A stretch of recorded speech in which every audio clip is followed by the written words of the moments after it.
You know, I still don't understand why you made me drive all the way out to College Saloon just to do the 3DS midnight launch. Well, I mean, come on. You know, one, it's new technology, it's revolutionary, no one's ever done it before. Two, I mean, it's a new video game system and I want it. And three, I just got paid.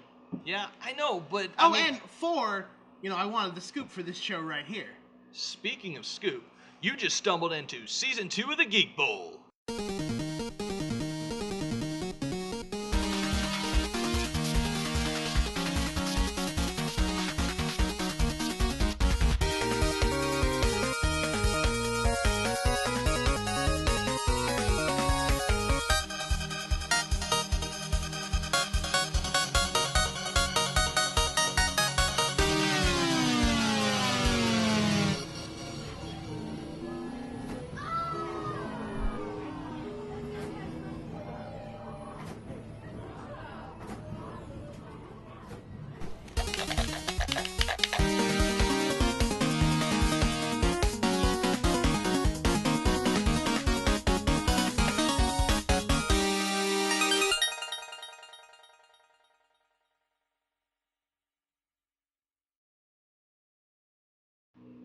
Before we jump right back on into things, I'd like to say that we've made a few changes this season.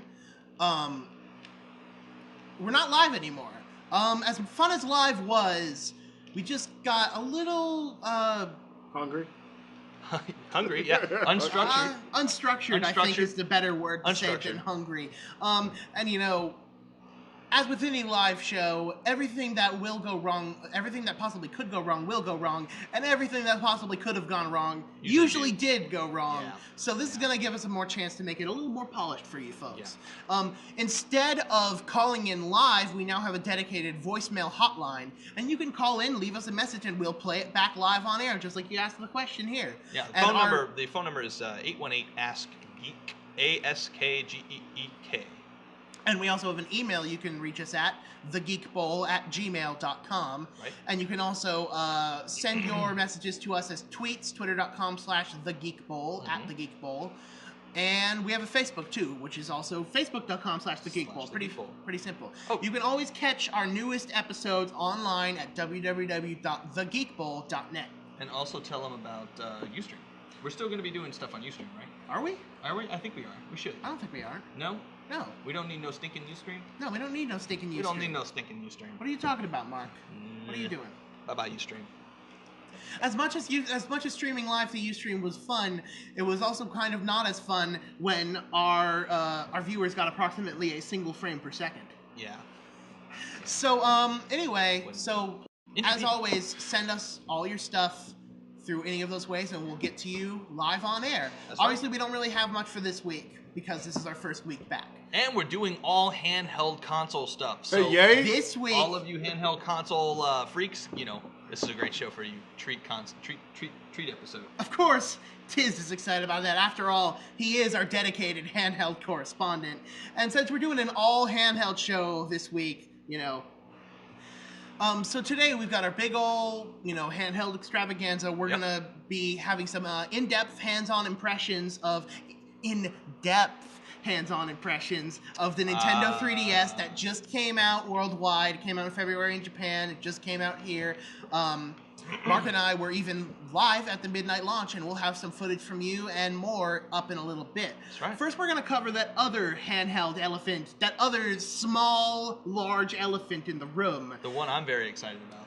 Sony's upcoming handheld, which is probably just going to be called the PSP2, but for now we're going to refer to it by Sony's codename, which is the NGP. Very tentatively titled. Next Generation Portable. So obviously it's just going to be, you know, they're not going to pick that name because, you know, 2 generations from now, the NGP is going to be the LGP. LGP. So, you know. Yeah.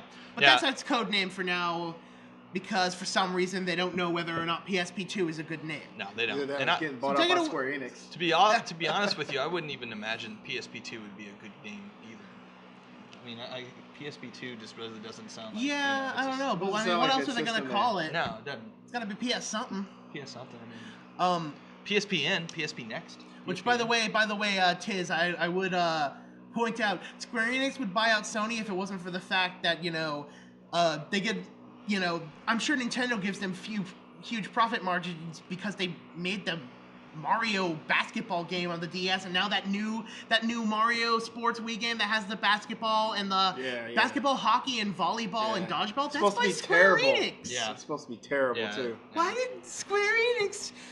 Why has Square Enix now made 2 Mario sports games? I will never ever understand. Pays bills. Anyway, let's not talk about Mario right now. We're talking about someone who is dead set against Mario. Take it away, Mark. All right, so Sony's really focusing on stepping up, ramping up their game this time, and they've really gone back to the drawing board. And there's a few new things that they're focusing on with the NGP. Number one being user interface. Things are going to be much more streamlined. As much as I really like the XMB, I'm one of the few people who really likes the cross-media part, and I'm kind of sad to see it go, but. It's gonna be worth it, especially since it's got a touch capacitive screen. And right, the new interface. The new interface is touch sensitive, and it's got that back touchpad. Yeah, it's kind of interesting. I'm imagining that people are going to be using it to replace L2 and R2. Yeah. Well, Sony's also focusing on social connectivity. There's social networking is modern a big thing modern technology. Anything past 2008, anything 2008 or newer. Yeah. Social connectivity. Right. Really? Social connectivity in a tech device? Yeah. Oh, big surprise. Yeah.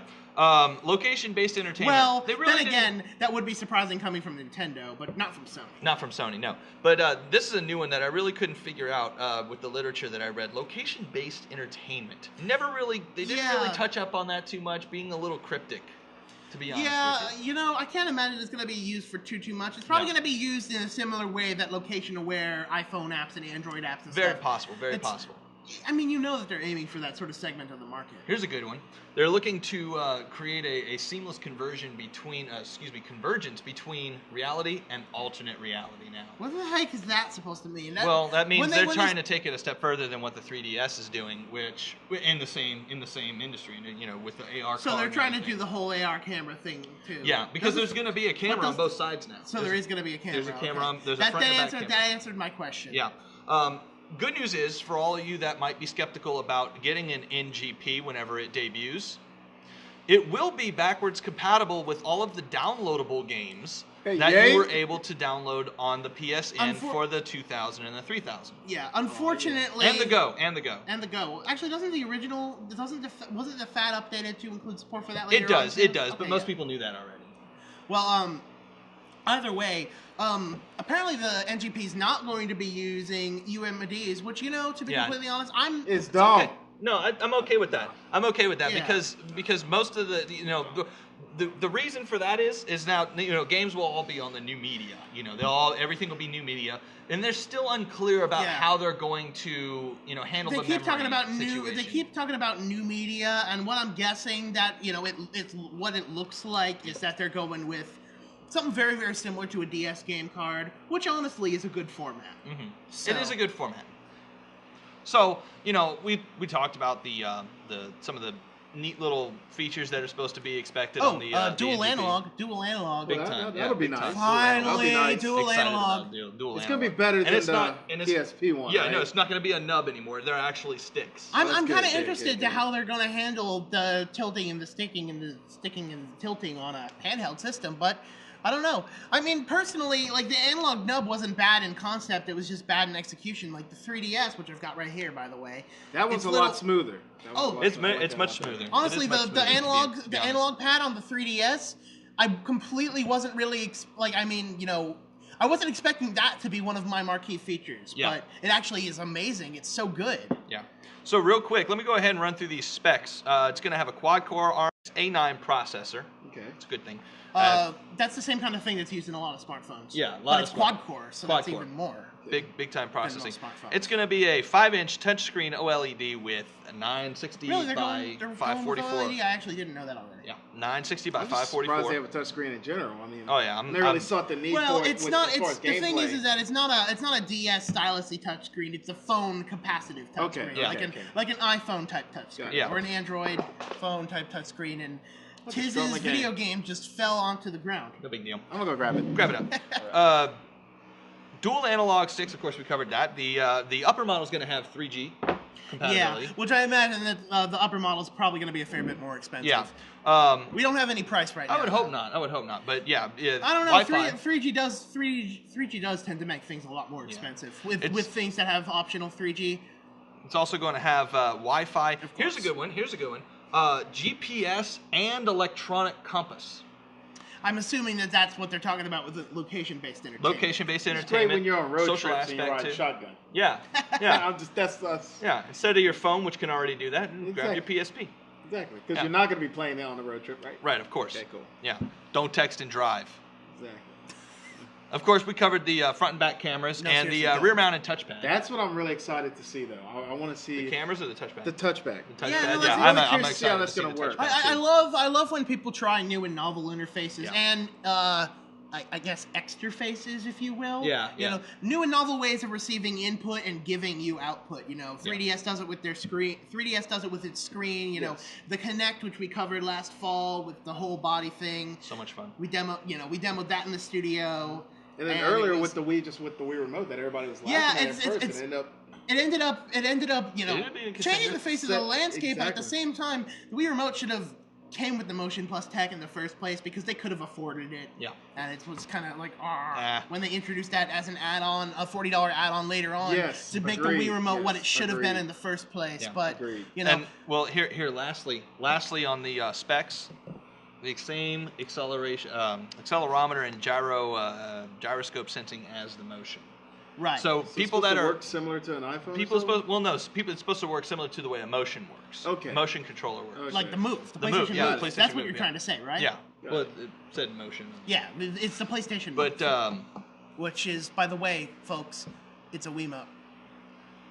Yeah, with a ball in the end. It's a Wiimote for the PlayStation. Has realized it's a Wii Motion Plus. It's a PlayStation Wii Motion Plus. That's literally what it is. You know what's the one kind of thing that is funny that I would like to mention about that though? You know, the Wii remote actually has a little camera in it, and it senses the sensor bar. You know, the sensor bar is actually just a few infrared LEDs in front of your television, and the Wii remote has a little camera in it. And it just senses the position of the sensor bar. The PlayStation Move works in the opposite way. You put the PlayStation Eye camera in front of the TV, and it sees the giant glowing colored ball on top of your It works the same way as mocap. Yeah. It's the exact same way as mocap. Yeah. Which is why you're able to use two Move controllers. I'm just saying, it's kind of interesting that, you know, they both work in the opposite ways. Yeah. Now, okay, what games are supposed to be released for the NGP then? Well, before I get to that, which nothing is definitive at this point. Everything is tentative. We've been shown a few demos. Yeah, and we'll get to that in just a second. But lastly, some of the key features that are being focused on with the NGP are the user interface will be called Live Area, no longer the XMB like you were saying before. Yeah, it's kind of disappointing, but the XMB was designed for buttons. It was designed for buttons. Now that the PSP has a touchscreen, it goes to an interface that's, you know, kind of, you know, vaguely reminiscent of every touchscreen mobile cell phone interface that's out there right now. You know, iPhone, Android, even BlackBerry kind of copycatted that now. Windows Mobile, everything uses that interface. So it's not something that you're really going to have to go and relearn, you know. It's not an interface you're going to have to really go and relearn. If you have learn in the first place. Yeah, if you have a touchscreen phone, you should be used to this stuff already. And if you don't have a touchscreen phone, well, get with the new century. It's a bunch of vertically navigable home screens with built-in social networking through the PSN. See, it's different than the iPhone. It's your home screens are vertical instead of sideways. It round trips through games with the Live Area without losing progress. I hope. So basically, multitasking. Round trip. Yeah, it does multitasking. So if you're playing a game, you can go from the game back to the Live Area on the home screen without losing your progress. Oh man, I've been wanting to do that for the longest time. So it switches back and forth. That's gonna be 3DS nice. actually does that too. It does that too. But you know, from now, you know, up till now, the PSPs never did that. Yeah. I don't even think the PS3 does that. No, the PS3 round trips. The PS3 round trips. To the XMB. Yes. Okay. You press on the PS3. When the PS3 first came out, you pressed home and it just showed a menu. But as of like System Update 3 or whatever, you press home button and it literally takes you to the XMB comes in over your game. So it's a similar way to that. So you guys are probably wondering, you know, price range. Well, There's nothing set in stone yet, Nothing. but rumors are saying that it's going to come out anywhere between $250 to $350. Especially at the 3DS being $250, I am going to say $300. That's exactly what I was going to guess. I'm going to go with $300. I guess If the NGP debuts at $250, Sony's going to be losing $250. Sony's going to be losing money. They're going to do $299 or... I mean, even when the PS3 they're going to do $299. when the PS3 originally came out and it was $599, they still lost $200 on every console sold at the beginning. So, you know, it's not entirely and there's no way they're going to charge more than $299 because people are just going to go out and buy a PS3. Right. It's the same price. Yeah. So it's going to have to... Well, now I at don't this know. point- I don't know. I don't necessarily think that's true because the 3DS is $50 more than the Wii. And at this point, though, what's the point in buying a PS3 when the PSP... Now, you won't know until I tell you what I'm about to tell you, but at this point, with the way the PSP, the NGP is looking, there might not be a point into buying a PS3. Unless you want to put Unless you want to put your, the games that you can already now play on your NGP on a bigger I don't screen. necessarily think there's not going to be a point, but... Well, I mean, Well, make PS3s cheaper. Well, you know what the thing is that let's just get right to it. The NGP is amazing looking. We've seen, there's no game set in stone, and most of the games so far are literally demos that have just been made to show off the NGP. Yeah. But, we've seen a Little Big Planet, we've seen, was it a Killzone or Resistance? Killzone, and we've seen Uncharted a 1. video of Uncharted 1, which, has been noticeably scaled back from the PS3, but it's still a beautiful looking game. Very impressive. Far superior to a PS2 or even a GameCube or Xbox. And... is running at that resolution a little bit better than standard def. Better than standard def, and running at full frames per second. And we got a video of it. Well, we'll show that in just a second. But those are the sort of games where I think as far as like the starting lineup for new generation systems, that PSP and 3DS actually got it backwards. Like I prefer to see games like that, like Resistance and Killzone, on a 3D sort of feature, as opposed to Street Fighter. I wouldn't mind playing on the PSP. Yeah, that's why I think they actually got it backwards. Well, I think stuff like that. I truly do think that Sony's kind of trying to see beyond the 3D gimmick, and I understand how everybody's trying to port into the 3D market right now. You know what the thing about 3D is and that I kind of like about the 3DS actually is that most of the experiences on the 3DS use the 3D for depth and not for, oh my God, I am going to come out of your screen. Look, that's so cool. A hand just came out of your screen. Yeah, it doesn't you go paid this way, $250.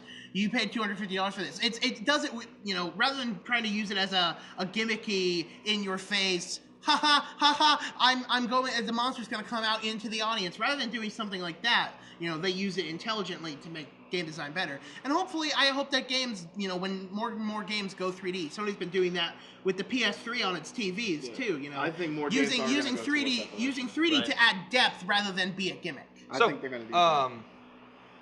Demos that were and even there was another demo. Hideo Kojima came out and did a demo of Metal Gear Solid 4 ported straight from the PS. Ported straight from the PS3, no scale down. It got 20 frames per second, which is not that great, but that is not any scaled down at all from the PS3. Yeah. It is the exact game that was on the PS3, which that only ran at 30 frames per second. So you're saying the possibility of playing PS3 games on the NGP is high. That would make it possibility. So speaking about thank you quad core processor. Speaking about PS3 games on the NGP, we got a demo video of the first Uncharted game. Yeah, Uncharted. Being played on the NGP, and it's a real treat. So why don't we go ahead and roll that right now? Take a look. Let's try and play this game. For the basic operation, I shall use the analog sticks and buttons. X button is for jump. And over here, you can also use the front touchpad screen to push the back of the character to jump over the obstacle. In the next scene, there is a vine dangling in the air. You can jump. And you can also use the gyro. Tilt the console back and forth. And let him jump. So you feel synchronized with the character.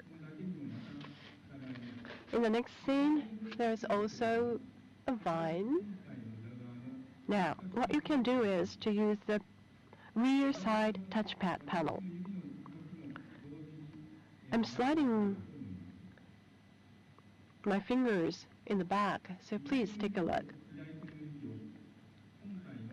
My right hand and left hand fingers, they're moved up and down alternately, as if you are climbing a vine with your both hands. Then the character also climb up the vine.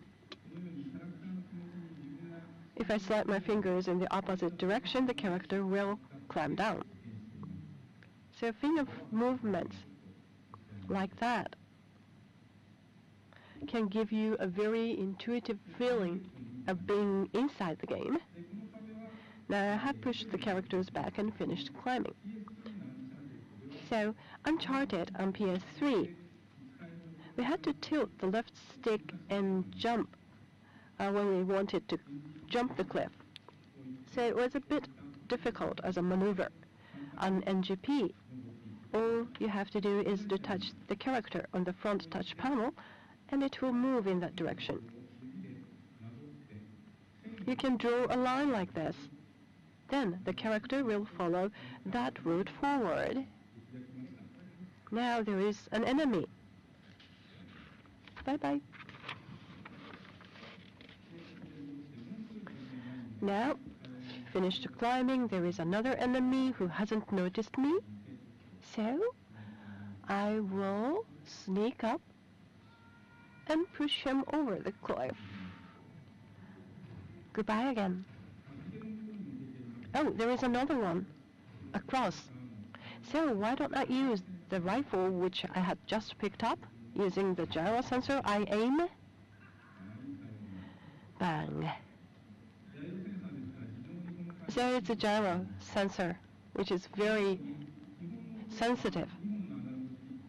So the basic operation uses dual analog sticks and buttons.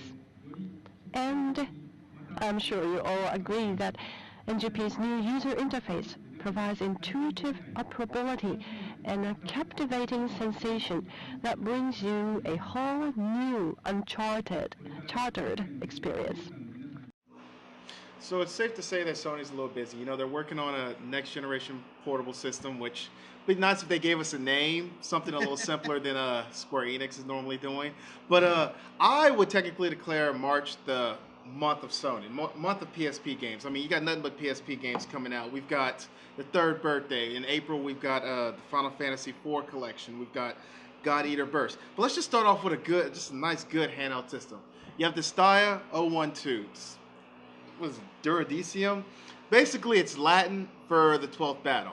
Now, the reason it's called this is because the first Dissidia game is actually the 13th battle. So, put two and two together, it's a prequel to this game.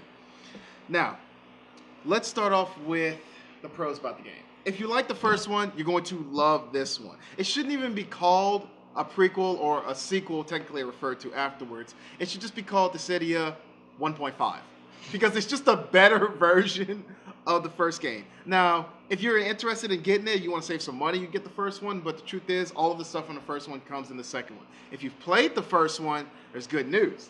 Good news is, all of your data, all of your levels, your skill level bonuses can actually be carried over to this game. So you can start off with the same level characters. The only thing that aren't carried over are your items, which that's really the point of actually playing the game, to collect all the items. Now, let's start off with some pros. Pros about the game. Game is ridiculously fast. For anyone who hasn't played the first game, all of this stuff is actually going to be kind of new to you. The game is ridiculously fast. Great gameplay. You can transfer the data over from the first game. You get 6 new characters. Technically 8. There's 2 bonus characters, you know. They're not the best that you would think of, but they're actually pretty cool. You know, you get them. 6 new characters. You get Tifa, Lightning, Yuna, Kain from Final Fantasy IV, Laguna, and Vaughn from 12, which honestly, in my defense, I prefer, what is it, Brathier? It's the guy with the slick back hair with the vest. I'd honestly prefer having him if we're up to me. Now, here's the coolest part about it. The story mode is not just like a little chess set that they had set up before. You actually have a world map that you walk around a little bit before you actually get into the chess set thing that they had set up before. One of the newest features about the game is that have assist characters, similar to the Marvel vs. Capcom Versus games, except it's easier to activate them. You don't have to do some kind of special jump, punch, up, kick combination. It's really, really easy to activate them. You get to choose any of the characters from the game as your assist characters, and if you manage to download the earlier demo, you get to choose Aerith as an assist character who doesn't really attack anybody, which kind of makes a little bit of sense. She kind of gives you sort of strength bonuses and healing bonuses and etc. Now, another good pro about the game is in the first game, you only got one main costume to choose from, and you can purchase another alternate costume. This game actually gives you 2 alternate costumes, so that's 3 costumes for every character, and there's plenty of characters to choose from the game. Now, let's talk about the cons for the game. The cons, while there really aren't that many, is there's still no villain story mode line, which is okay for me because I don't really play as villains, being that most of them are magic users and long range. But for those people who would actually like playing as them, you kind of get gypped. You know what I'm saying? There's no motivation to go through and try and max out your character unless you're playing on the ad hoc mode. Anyhow, another con. Sometimes it feels like the game is just cheating, which is the case for a couple of fighting games, but this is it's beyond recognizable. Moves that you normally wouldn't get until level 30, for whatever reason, the game gets at level 12. Skills and items that you couldn't use until level 50, mysteriously, the game gets to use them at level 8. Now, if you can get past this, I think the game's just trying to break you in and just trying to make you feel discouraged. You don't really see any of these things until your character's about level 50 and you're really playing harder modes of the game, but it kind of makes you a little discouraged and saying, well, that's not really quite fair, but okay, if that's what you need to beat me, that's fine. Now, another con, the accessories are a little harder to obtain in this game than in the last one, and other than that, though, it's pretty good. I couldn't really categorize these last 2 things pro or cons. You get group battles where you can set up the group. You can set up different groups, and if you lose, the next person you play with the person who's next in line. It's good if you want to actually level up multiple characters but don't want to play as them. Like I said before, with the accessories being hard, with the game feels like it's cheating sometimes. The game can get very, very difficult near the end. That being said, I give the game a 4.5 out of 5. It really would have gotten 5 out of 5, but to me, it just seemed a little unfair that there was no villain storyline. Now, what would be really nice about this game is that I think every fighting game this game set the standard for every fighting game, a good 3-dimensional fighting game, which would be even better if they somehow put this game on the 3DS. We could find a way to put this game on the 3DS. It would be really interesting if, we just talked about the 3DS a little bit. What do y'all think? I think we should talk about it a little bit. Thank you, Tiz. Oh, that's no problem. By the way, before I get into my 3DS, I just would like to say one thing. Who at Square Enix thought it was a good idea to name that game Dissidia 012 Duodecim Final Fantasy? To be honest, I'm just trying to figure out why they named it Dissidia. Like the other part of the title, have a meaning? I don't even know. The other part of this made a little bit of sense, but there's just gonna be it's Final Fantasy X Agito versus Lorem Ipsum Dolor Cidamet. It's because they stopped using numbers. That's why. Well, the next one's gonna have chapters in the title. Final Fantasy 13.1 chapter. Final Fantasy 13.1 chapter 2. Yeah, right. Final Fantasy 13.1 chapter 2. Anyway, so the title, 3DS. And then chapter 3 title. It's new. So, like we were saying earlier, Mark and I, we went right out to the midnight launch out on one of the GameStops here in Lafayette, and we talked to some people. We'll have some footage from that in a little bit. But I got it. I got my pre-order, and I got it right there at midnight. And I also got a copy of Super Street Fighter 4, which is exactly what you'd think it would be. But exactly. Which is a good thing. It's a fully featured Street Fighter port, which is more than I can say for any other arcade to handheld port ever. Yeah. It's one of the very few fully featured. Maybe the PSP version of Blaze Blue. That's all I can think of. Yeah. So anyway, but how about the system itself? Obviously, I got the black color, and you may not be able to see it from here, but yeah. The 3DS kind of has this nice little layer cake design that I like to it. The very top is the darkest, the darkest glossy black, and in the middle is a slightly lighter, a very dark gray, and then the bottom is a medium, like a gunmetal gray. And on the back is and on the back there's chrome accent on the back, and it's very nice. At first I thought the way it was all segmented and layered was dumb, but it's grown on me. No, it works. It's grown on me incredibly fast. I think it's dumb, but that's the first time I've really seen it, if it matters. It's grown on. I mean, it grew on me before I even got it, but I mean, it grew on me incredibly fast after they announced it. Yeah. It comes in black and blue. I got the black one because the analog stick is always gray, and it just clashes horribly with the blue model. And also, the bezel around the screen is always black, which also clashes horribly with the blue model. Yeah. It seems kind of funny to me that that's the one that they're really, really showing off. The blue one, yeah. Because the black one looks a lot nicer. Well, everyone's going to buy the black one anyway. Well, I don't understand exactly why did they only come out with 2 colors in the first place? I guess it doesn't matter at this point. When they announced the 3DS, it had those 2 colors, and then it had one that was like the layer cake was red on the top, orange in the middle, and a dark red on the bottom. Yes, and it I was remember so that. cool, and I wanted that. it, and then they didn't make it. I remember that one. Yes.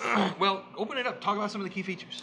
Well, here, hold on. Let me just go back to the home menu real quick. Which, hey, guess what? Nintendo has a dedicated home menu. All right. Took them long enough, but well, I mean, they have it on the Wii, but 3DS. The menu is going to be very familiar to you if you've ever used a DSi, but it's better. It's more polished. It's honestly Nintendo's first system interface that I really, really, really dig. Mm-hmm. You know, it's nice. It's well laid out. Everything's well thought out.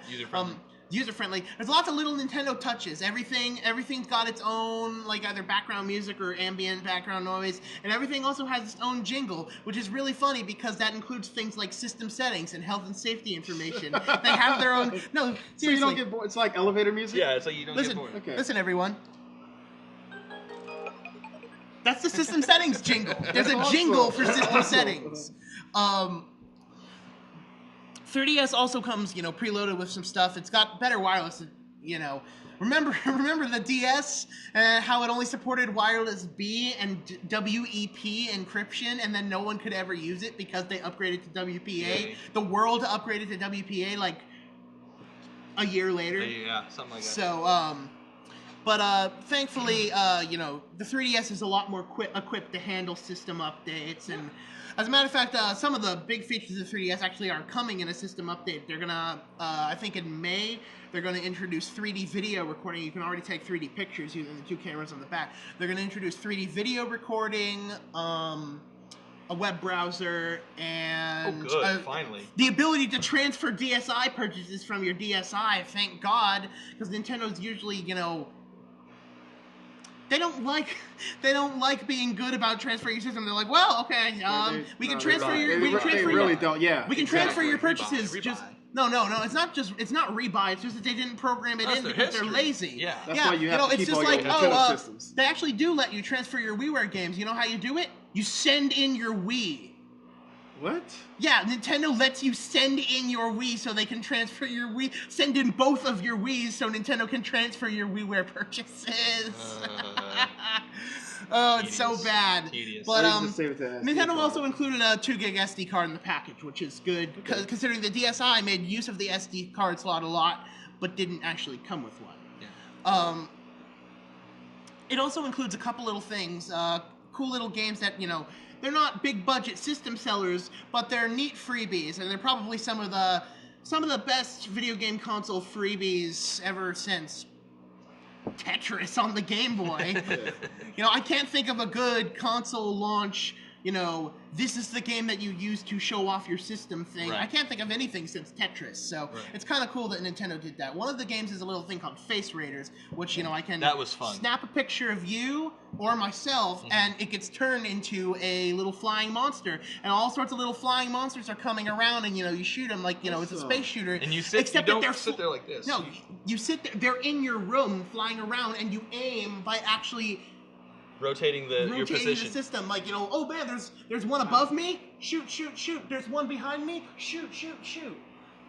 It's like they could have just came out with just that with the DS and would have made money off of that. Exactly. Yeah. It's really good. It's really clever, and it's also the games. By the way, it's also the type of thing that Nintendo is, like it's the type of thing that no one would ever want to play in public, which is exactly why Nintendo's giving you incentives to play it in public. It picks up. It will randomly pick up other people's faces and put them, okay, you just beat that wave. Here comes a new wave, and I stole this one guy's face in the background, and now you're fighting him. It's pretty amazing. And the one other cool freebie that Nintendo includes with their system is called AR games, and it comes with a little deck of cards, which I don't actually have on me right now. AR means alternate reality. It's not augmented. Excuse me. Augmented reality. It's not necessarily virtual reality. It takes real world footage and puts stuff in it. And so it's a little card with a stylized question mark block on it. You'll see that in a little bit. And you point your 3DS at it, and it picks up the card. Mm-hmm. And stuff will appear on the card. A forest will grow on top of my desk, and a hole where the card is, a big giant hole will drop into my desk, and I'll peer down into it, and there's a 6-foot hole in my desk with an archery target at the bottom.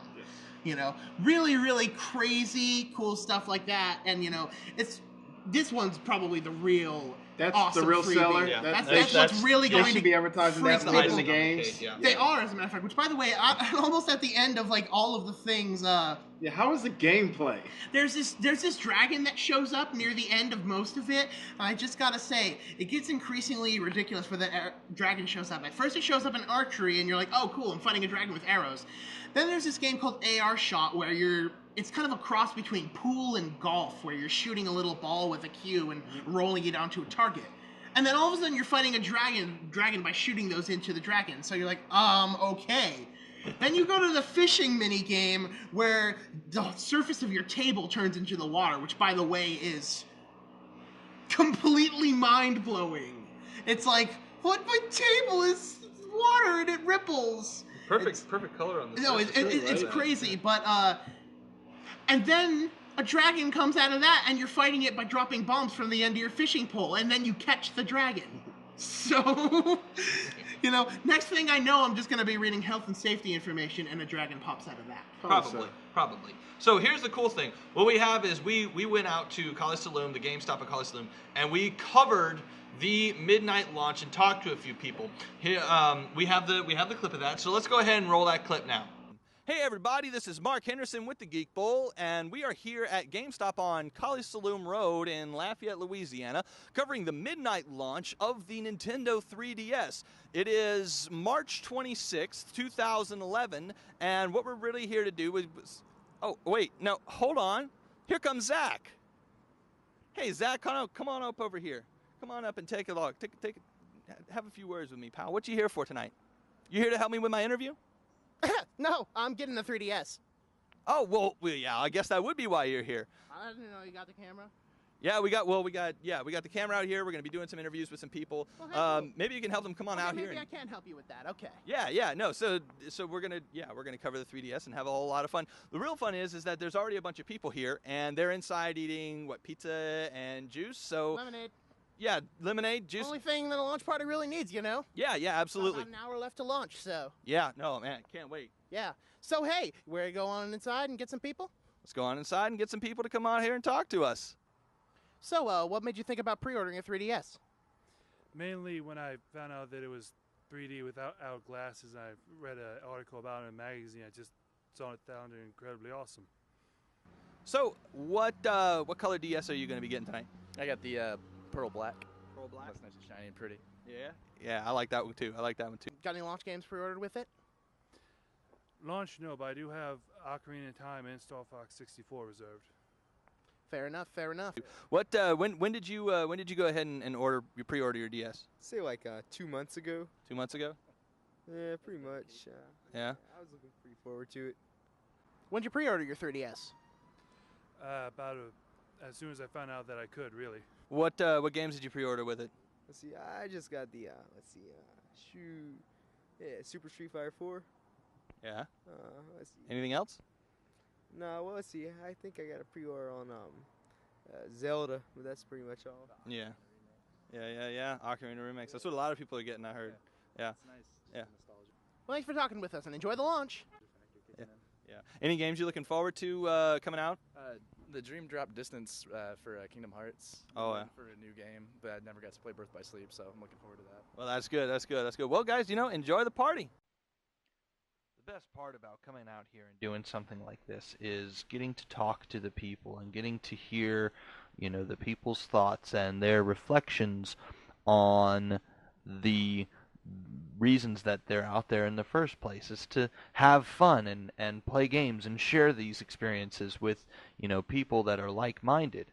And it really helped to bring together sort of a close-knit community, and I really got to know a lot of people, and so did Zach, and so we really appreciated being able to go out there to the midnight launch. Wait, it prints money. It prints money.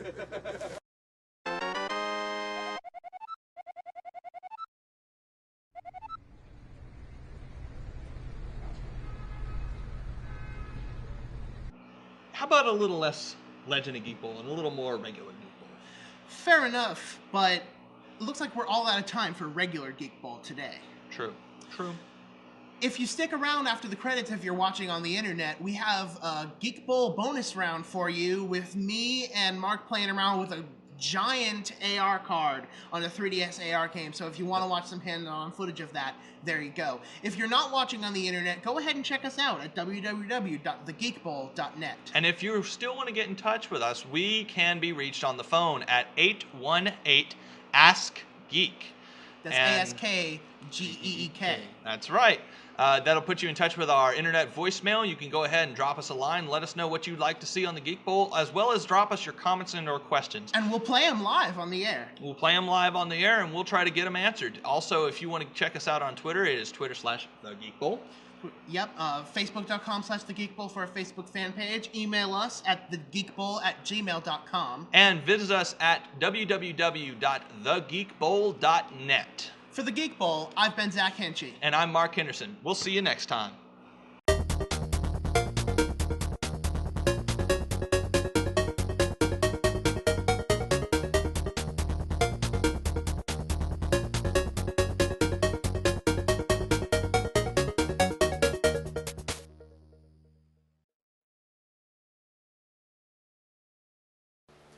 Hey, this is Zach Henchy for the Geek Bowl bonus round. Extra little web clip. As you may know, the 3DS comes with a thing called AR games, and what you do is you put this little question mark card down on the table, and it creates stuff around your table in real time. It's really cool. I mean, it may not be more than just a little mini game, but it's going to be one that probably sells systems. But we here at the Geek Bowl wondered, what would happen if instead of using this playing card, we used a playing card like this? Ah.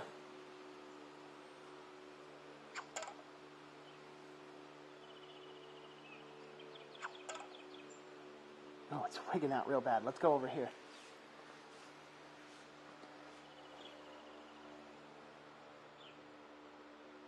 Mm.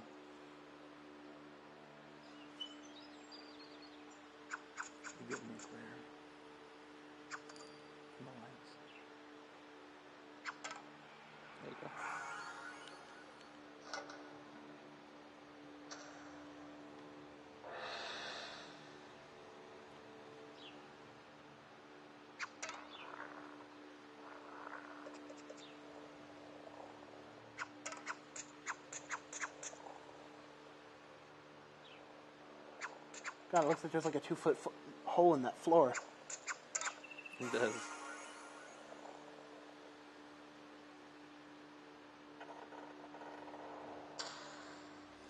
And before, I wish we had some chairs around.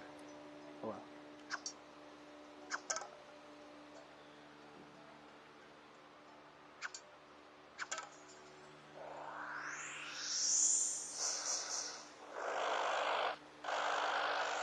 No, let me move it like right out of focus so you can see the card.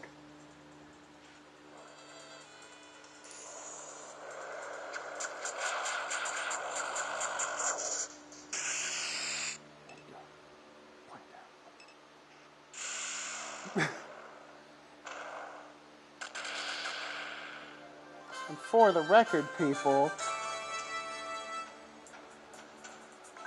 There's nothing to compare it to size-wise, but that is a huge AR card. It's 11 by 17. It's 11 by 17, yeah.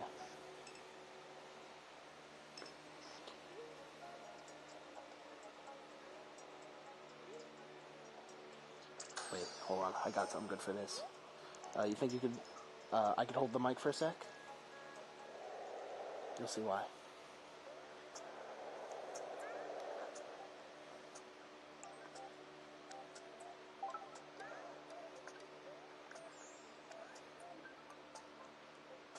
Hold the 3DS with your left hand. Get a shot of me signing off next to my knee, if you can. Hold on, let me bring the mic around. Yeah, you gotta do it this way. Yeah. Tell me if you can see me next to my knee. I can't. You gotta get way down. Kneel down. Kneel down. I can't even see the me completely. Is he too huge? He's way too huge. How do I resize him? Wait, no, let me take a seat next to him. Just sit on the floor is what I was gonna say. I was gonna get you sitting on the floor next to him sitting on the floor. Oh, he's also sitting on the floor? No, I want to get him sitting on the floor. Oh. You can press A to change his pose. I am.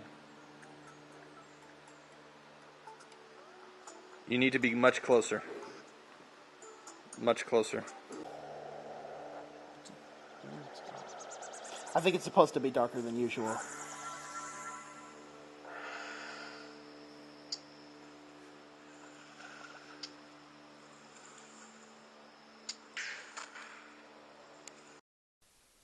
You know, working on the Geek Bowl isn't always glamorous.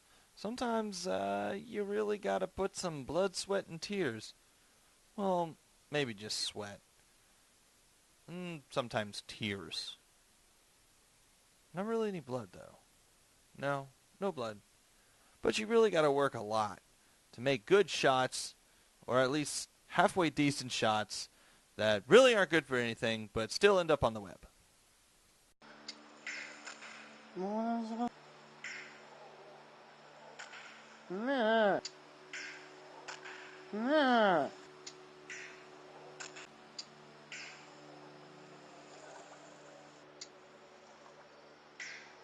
Bah!